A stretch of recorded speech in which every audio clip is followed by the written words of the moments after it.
Okay. Let's see. I guess I still need to see Roy.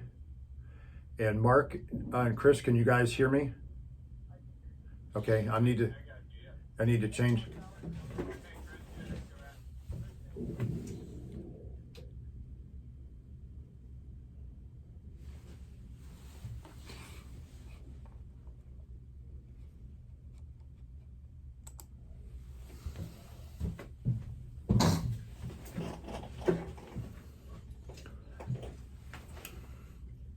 All right, there's Roy, whose shot is sideways for some reason.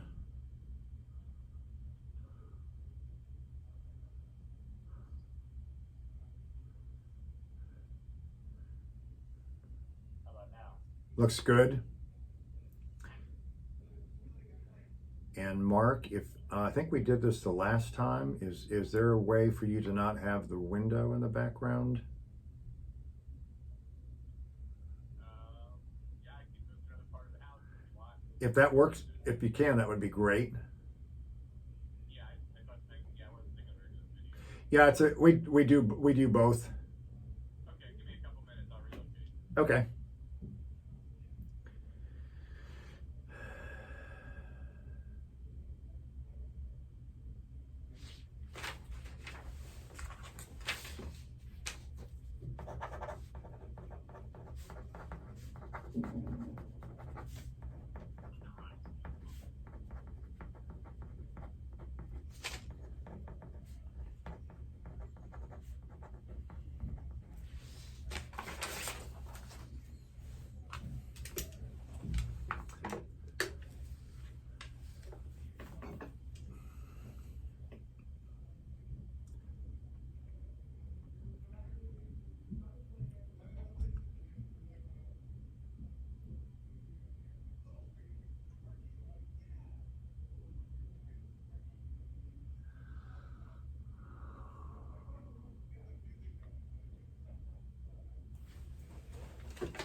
All right, that's way better.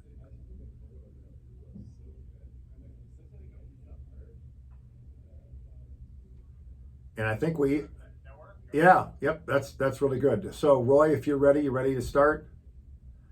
Okay, Roy and I are gonna do a little intro, and then we'll bring you guys in. Hi, this is Rick Elmhorst along with Roy DeJesus, and thank you so much for listening to or watching this edition of To the Point Already. What is the future of where the Tampa Bay Rays are going to play baseball? Roy, as you know, Major League Baseball said no to the Rays' big idea of sharing a season with Montreal. I mean, they've been working on this for 2 or 3 years. They really had their hopes pinned on it. That is not going to happen. So what is the future? Yeah, Rick, there's a lot of uncertainty as well. There's uncertainty with baseball, Major League Baseball ever happening right now. There's the lockout, and they're moving along with negotiations. But are we going to have another short season or a short spring training? So we're going to try to touch those topics and where the Rays fit and all that in today's conversation.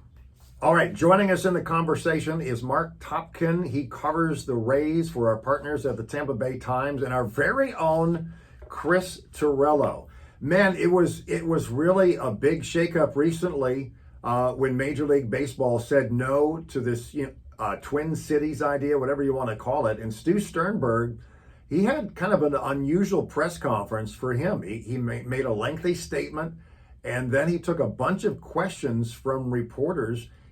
I guess he really doesn't do that too often. He doesn't get in the media very often. I guess you could say he was kind of honest about the whole situation. He was very disappointed. He didn't threaten moving the team necessarily, but he didn't rule it out either. Mark, what do you think about what the principal owners had to say so far? Yeah, I mean, I think it was really clear. I know there was a lot of skepticism in the Tampa Bay area about this plan, but I think it was really clear. You didn't think before when you saw that press conference and what Stu Strober had to say, and we talked to a couple of his team presidents as well, and they weren't crestfallen. They truly believe in this. They were invested in this. They kind of have this saying, trade deadline. They don't ever like to go all in on players because they feel like they have enough.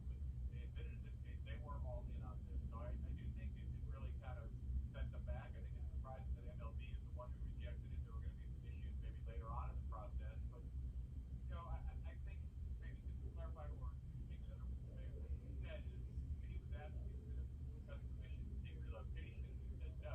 Now, obviously that could change at any point, but I think I kind of came away from that thinking their first intention right now is to try and find a full-time solution here in the Tampa Bay area. They've tried a couple times before, it hasn't worked. Playing them, playing St. Pete, playing Tampa, depending on which version you look at. But the reality is the clock running, and if that's the plan, it's going to take a group effort. When you say the clock is running, and I'll let either one of you guys comment on this, their lease with Tropicana Field is set to expire, and I don't think they really envision wanting to play there longer than they absolutely have to. So if they're going to build a new stadium somewhere, whether it be in St. Petersburg or say maybe in Ybor City, they've got to come up with a plan really quick. Chris? Oh, I was going to let the expert, I was going to let him keep going. I enjoy listening to stuff more than I enjoy talking. But we've all, I think everyone's getting sick of it, to be honest with you. And I think, I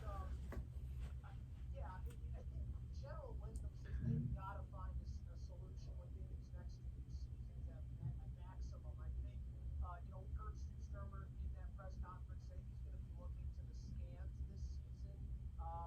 I don't know if that's really going to make the case about, because a lot of people watch the Rays. They've got really good television numbers. They always have people watching. So I'm not sure if that's the best indicator that there aren't passionate Rays fans throughout the Tampa Bay area.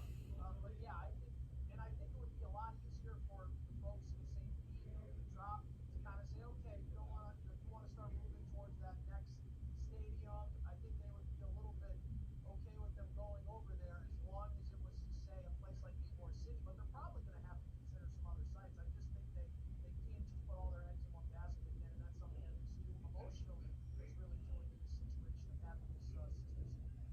Mark, what do you think?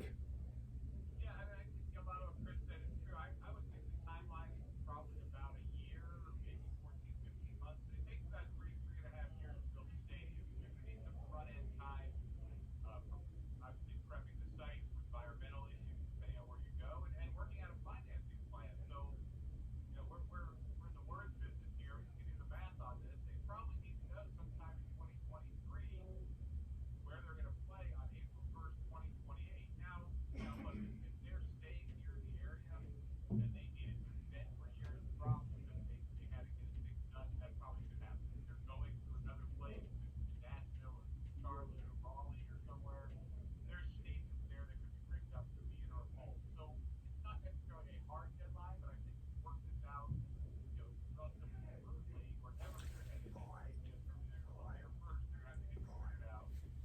I also think that they are going to keep everything on the table with Tampa area. Before, on top of now, but they're going to let St. Pete now negotiate and St. Pete might be able to get them a better deal even.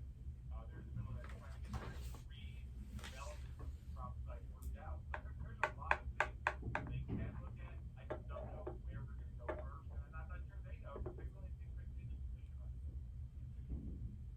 Roy, I'm going to give you a chance to chime in.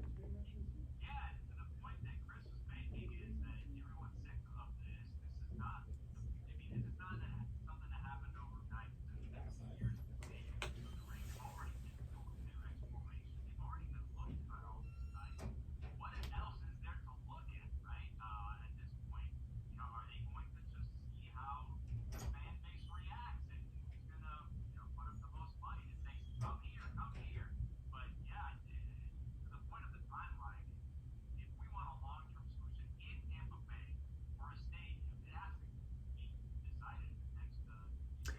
I've heard people throw around the figure of maybe $1 billion to build a baseball stadium. So let's say you decide we are going to build $1 billion baseball stadium in Ybor City. Well, who pays for it? You know, that's the big question. Is Stu Sternberg going to put in $500 million for a baseball stadium? Are the taxpayers expected to, pay a whole $1 billion? Of course not. And if you're Stu Sternberg and you're looking at the really bad attendance numbers at Tropicana Field, is that a gamble you want to take? There's no guarantee that if you build a new stadium, fans are going to turn out. If you got an average attendance of 12,000 officially, does that justify spending $1 billion? I don't think so.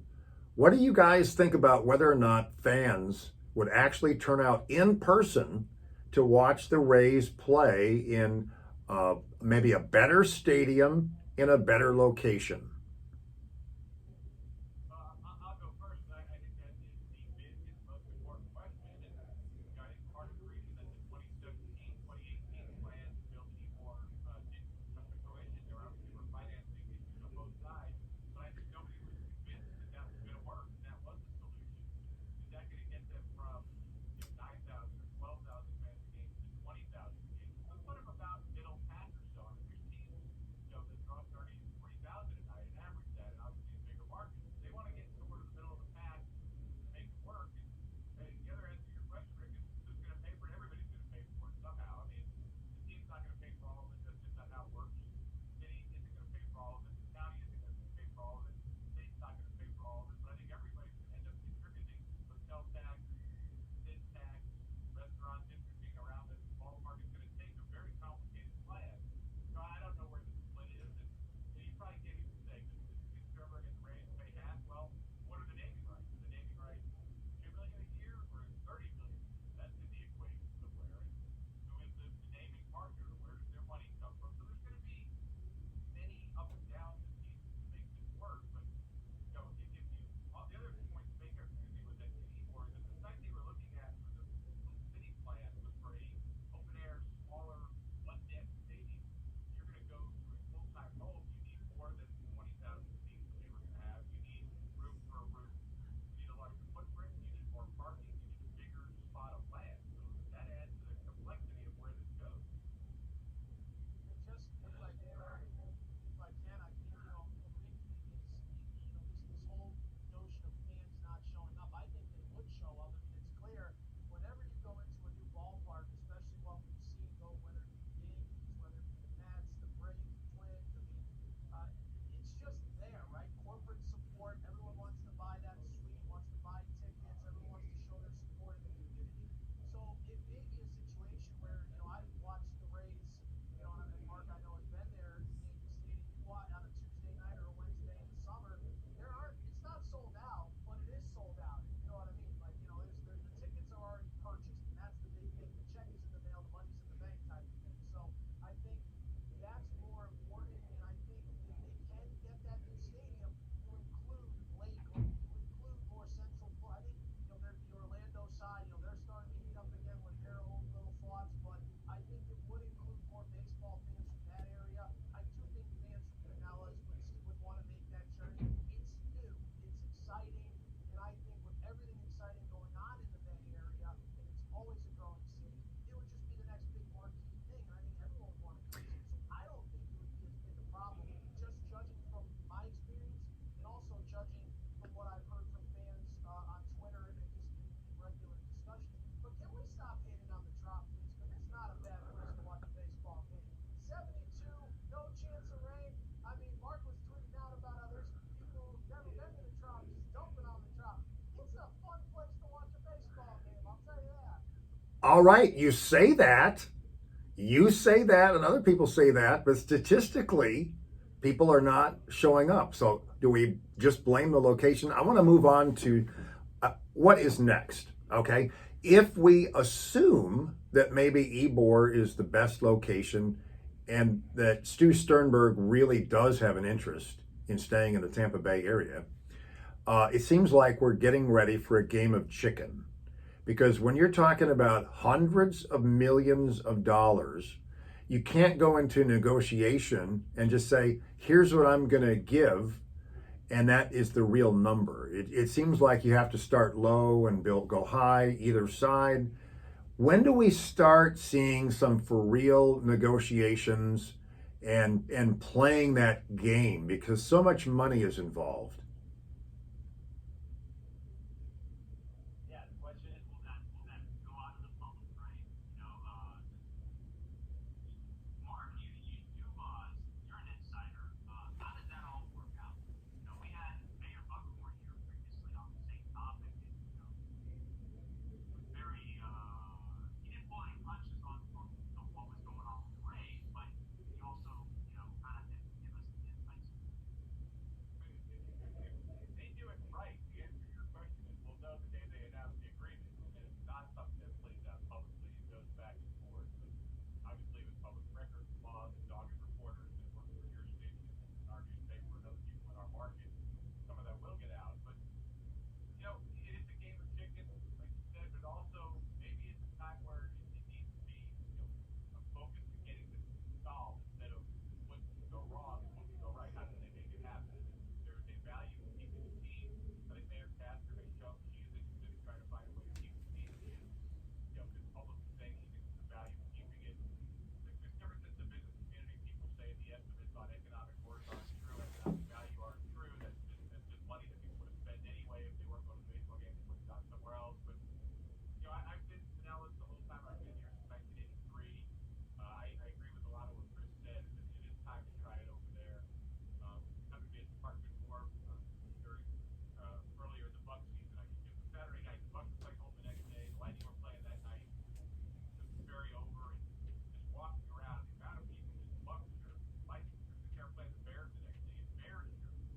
You got that vibe. You don't have that at the Strom or First Sports Bar. Yeah, that's great. There's the Strom. You just haven't had that. They keep growing a lot more there than it used to be. But I do think it's time to try to Tampa. Now, will it be the next best thing for a couple of years, as Chris said, and then fade off and go back to where it is now? The business model of sports evolves where it becomes more of a, you don't need the bigger crowd. You have more of a TV studio production of games. There's lots of ways fold. We're getting a little off the point, but really, everybody has to wants to make it work. If they feel it's good in the area, there's a way to make it happen. There are lots of other cities that would absolutely love to have a full-time Major League Baseball team. Their markets are big enough to justify a baseball team. If you had to name two or three cities, guys, that might be trying to lure the Tampa Bay Rays away from us, who might those cities be? One's got to be Nashville, if that were to come play. I think Mark mentioned an interesting one. I think Mark said Raleigh. That's all interesting. I don't know if you look at how hard, just evidence, just looking at Oakland, how hard Rob Manfred wanted it to work out with the A's staying in Oakland. I just feel like baseball would say, nope, you're going to make it work in the Tampa Bay area. We're not giving an expansion. We're not just going to, there's so much that goes into relocation fees, all that. But I would think if MLB wants a team in Nashville, it's going to be a new team in Nashville. I think they'd rather keep the markets they have and add the markets. If they want to give Montreal a team, they'll give Montreal a team sometime. But I think in terms of luring, yeah, I think we can play that game, but I really think MLB again wants this to work in Tampa. Well, here's another way to look at it. We can come up with some other names in Charlotte, San Antonio, Austin, Portland, Las Vegas. We can add to that list even further. But what place did we name is a better market than Tampa Bay? You guys are in the TV business. You know that. Yep. Market of all those. That's certainly where a lot of the money comes from, or leads to, however you want to put it. So I don't know that any of those places make more sense than the Tampa Bay area. And what Chris said, MLB is very much interested in expanding. There's 30 teams. That's a very clumsy number to schedule with. It doesn't literally play. 32 is a lot better number. The commissioner has said several times they're not to expand until they get to Oakland and Tampa Bay situations, 3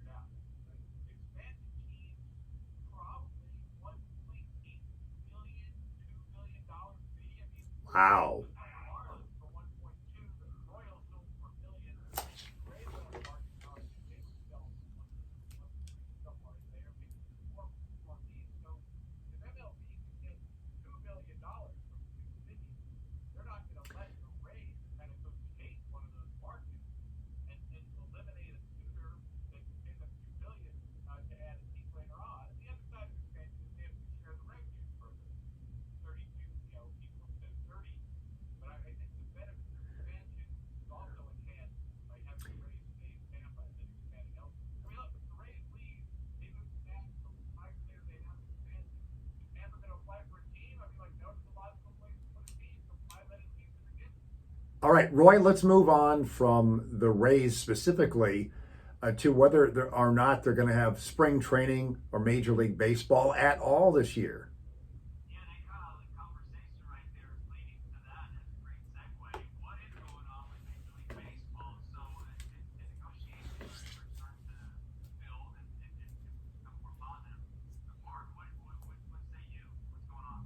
I think there will be Major League Baseball this season. I don't know if for sure it's going to start on time. I easily would say it's ridiculous that they would let another season be impacted. I mean, 2020, no fans played a third of the season. Players only got a third of the game. 2021, teams had severe, depending on where you were, if you took Texas, but everyone else had attendance restrictions for COVID. They had limited fans. Part of the season, player salaries went down severely in 2021. So they've got an opportunity to work this out. This is a monumental, they're not monumental issues, they're trying to resolve financial issues that are fairly narrow scope here. They should be able to get this figured out and not lose games from their, technically their 162 game season. Now, my spring training started a couple weeks late. What's that play? Does that have more of an impact here in our area? Sure it does. I mean, every one of us probably knows somebody who directly or indirectly works or knows a friend who is a vendor, is a business person who works with the Yankees or the Phillies or the Blue Jays or the Tigers or the Pirates. Certainly the Rays have a big impact in Port Charlotte. So it might get cut back a little bit, but I think the goal is to not impact the regular season. Yeah, to look at some of those numbers that we want to point out, Florida Sports Foundation did a study back in 2018. About $700 million for the state of Florida on spring football league. That's what it generated in 2018. So, obviously there was pandemic and after those years, so you kind of get, a little mixed up. But, we are the free state of Florida. We have visitors coming over here. So, and our economy's doing, by all regards, very well. So it wouldn't be a hit. It would not be good if we have to have another sports season and a Rays version of the spring training. Yeah, I agree with that, and I also think there's a lot of excitement around the Rays, whether you plan on going to the Trop or you're watching on TV. The sooner the better to get the interest back into this team after what they've done over these last few seasons. I mean, especially after the Wander Franco, look, everyone can talk about the Rays, and I remember the joke after they signed Brandon Lau. Oh boy, big spenders, $24 million, and now look what they're doing with Wander. I mean, they're opening their wallets a little bit, and I think they're starting to, they believed in their process. And I think it's so much fun. Spring training is, new life begins, right? So, I think to your point, Roy, it's a great time for people to be able to travel up and down the Gulf Coast, especially, and to go take in these games, to see the future of the game. And, last year I remember sitting with Mark on the final day of spring training. I think we were separated by a few tables because the rules were still in place. You're all still wearing our masks outside. It was like 80 degrees up in Lakeland. And, this year it's a little bit more normal, right? We're not going into spring training probably with that protocol outside. So I think there's a new sense of normalcy in that respect.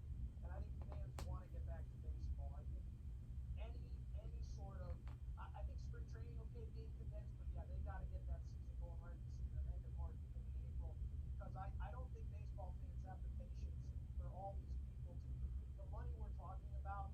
I don't think fans can be turned off. And Rays fans don't want to be turned off because some of them already turned off. All right, Spectrum Bay News. I wanted to just point again to what Chris said earlier on. I mean, yeah, we can get dragged down by the politics and the economics of the soap opera that is the Rays situation in Major League Baseball. But what a heck of a product are we watching? It is very exciting baseball we're watching from the Rays. So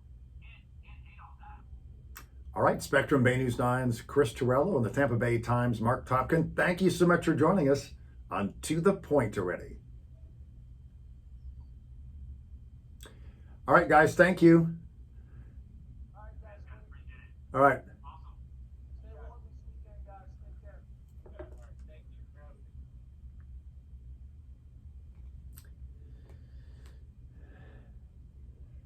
This is the Point Made section of To the Point Already, where Roy DeJesus and I are breaking down our thoughts on the podcast point by point.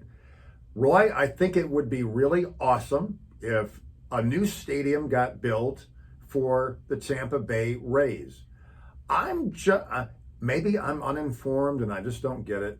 I'm just a little skeptical, and I'm not 100% convinced that the Rays will stay in Tampa Bay. Well, Rick, I do have to be honest, and we have to be honest with the audience here. Scoring dollars and cents, not a man, which means that, it has to be a good deal Yeah. for us as well. And the point I want to make is all eyes are on Tampa Bay. There's no doubt about that. We are getting the attention of the nation. So why would anybody want to lose here, right? And that's happening now. What's going to happen tomorrow? We don't know, but it's great to be in Tampa Bay. Why would the Rays want to lose? All right, awesome. Now I just have to, I haven't gotten the warning. So I'm going to hit end.